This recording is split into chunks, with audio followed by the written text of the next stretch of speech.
Question number 242 Shri doctor Hemant Vishnu Savara. Question number 242 sir.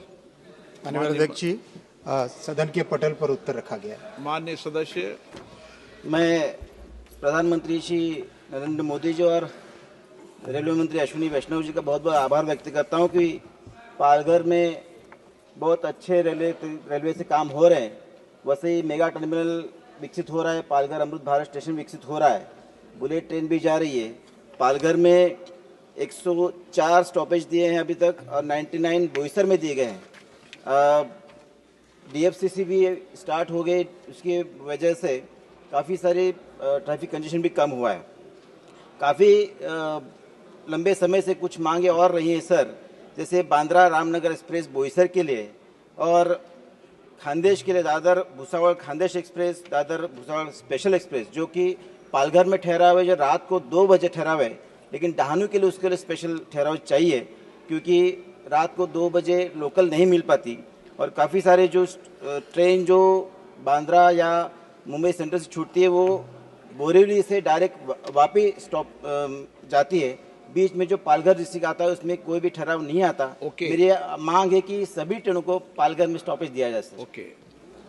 माननीय अध्यक्ष जी, पालघर में प्रैक्टिकली एक नया शहर बस रहा है।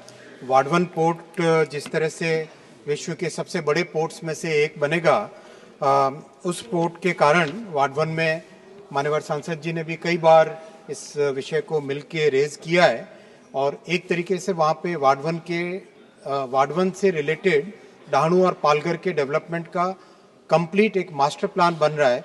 साथ ही साथ मुंबई के भी कैपेसिटी बढ़ाने के लिए बहुत सारे प्रोजेक्ट हाथ में लिए हैं। माननीय सांसद महोदय ने जैसा कहा, पालघर में 104 गाड़ियां रुकती हैं और बोईसर में 99 गाड़ियां रुकती है। इसके अलावा जो माननीय सांसद महोदय ने आज 2 और गाड़ी के लिए रिक्वेस्ट किया है, उसका ज़रूर मैंने नोट लिया है। उसमें क्या हो सकता है उसकी फिजिबिलिटी देख के ज़रूर मैं इस पर एक्शन लूँगा। इसके साथ ही साथ पालघर को नासिक से जोड़ने का एक नया DPR भी काम चल रहा है, जिससे कि त्र्यंबकेश्वर जुड़ जाए और वाडवन पोर्ट को DFC के साथ भी, फ्रेट कॉरिडोर के साथ भी जोड़ा जा रहा है।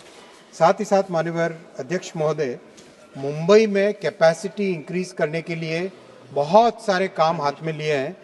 मुंबई में अभी 238 नई गाड़ियां जिसका ऑटोमेटिक डोर क्लोजिंग का सिस्टम हो, वो उसका प्रोक्योरमेंट का काम चालू है।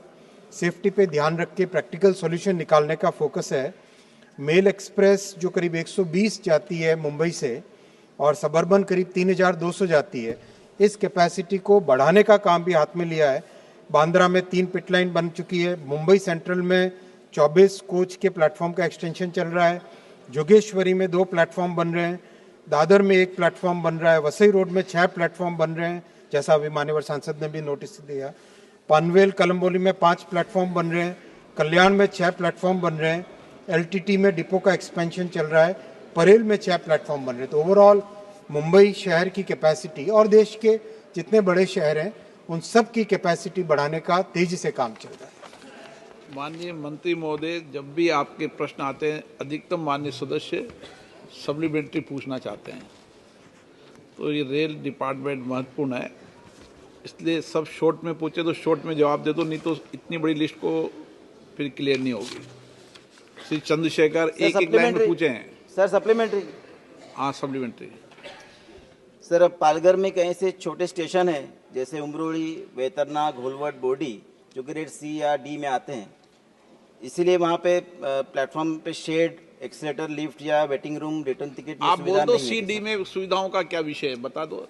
वो सुविधा निर्माण की जाए सर। माननीय अध्यक्ष जी, जितने स्टेशन अभी अमृत भारत में लिए गए हैं उन पे काम तेजी से चल रहा है और जिन स्टेशन बाकी दूसरे स्टेशन की माननीय सांसद जी ने कहा है उसके बारे में मैं फील्ड विजिट एक बार टीम से करवा के सांसद जी भी साथ में जाए या उनका रिप्रेजेंटेटिव साथ में जाए, तो जो प्रॉब्लम होगी उसको